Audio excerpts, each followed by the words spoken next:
ini juga Pak.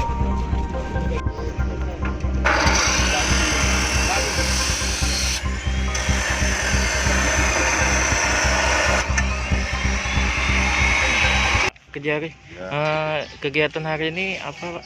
Pemusnahan barang bukti perkara tindak pidana umum yang sudah mempunyai kekuatan hukum tetap, terdiri dari senpi, narkotika, dan perkara-perkara lainnya. Sejak periode tahun 2020, sejak bulan Juni sampai Oktober ini. Oh, Juni sampai Ya. Oktober.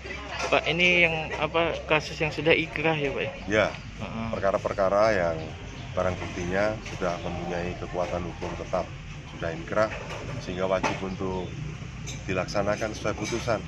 Putusan perkara ini semua dimusnahkan, maka perkara ini pada hari ini dimusnahkan semua sejak periode Juni sampai Oktober. Untuk tahun 2020 ini sudah berapa kan pemusnahan barang? Dua kali Pak nih ya. Dua kali. Tadi Januari ke Maret, Januari ke Mei, Juni ke Ya, Januari sampai Mei, ya, Juni sampai Oktober. Pak, bisa dijelaskan tadi apa aja yang dimusnahkan Pak? Yang dimusnahkan ada ini berita acaranya.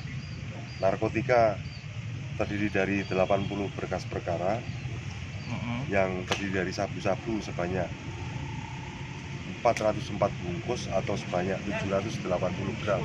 Tadi sebagaimana kita saksikan sudah dimusnahkan, kemudian dimasukkan ke toilet bareng-bareng ya. Terus senjata api berasal dari 12 berkas perkara dengan unit senjata api rakitan yang dimusnahkan sebanyak 12 buah.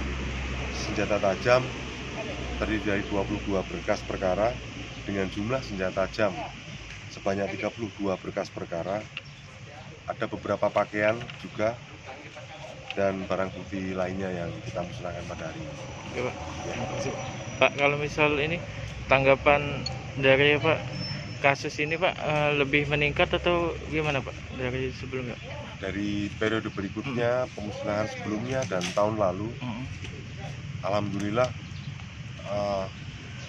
kalau berdasarkan volume jumlah barang bukti, maka dapat kita pastikan adanya pengurangan tingkat kriminalitas di Kabupaten Ogan Komering ini. Dan semoga ke depan, tadi sudah saya sampaikan, pemusnahan ini juga menjadi bagian edukasi nanti melalui teman-teman media, sehingga dapat dibaca, dilihat oleh seluruh lapisan masyarakat, agar bersama-sama dapat mengurangi terjadinya tindak pidana atau tidak melakukan tindak pidana. Dan yang pasti sesuai petunjuk Pak Jaksa Agung pada tahun ini, akhir tahun ini, ada kebijakan tentang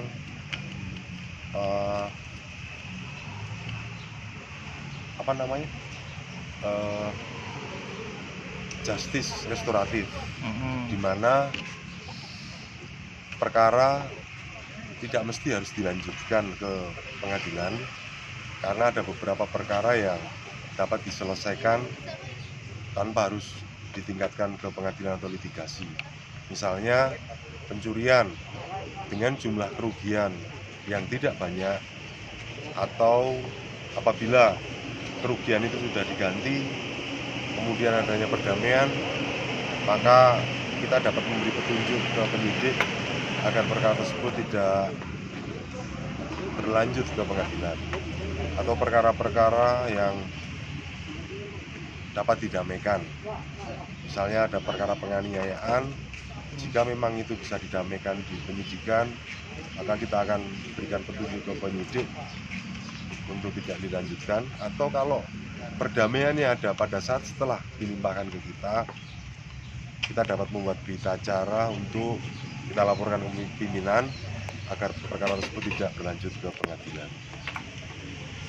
Justice restoratif yang dijalankan oleh Pak Jaksa Agung dan diamanatkan ini bertujuan juga untuk mengurangi terjadinya tingkat kriminalitas yang apabila tidak perlu dilanjutkan, tidak ada korban sudah terima, damai, itu akan lebih baik penyelesaiannya daripada pelaku dipidanakan.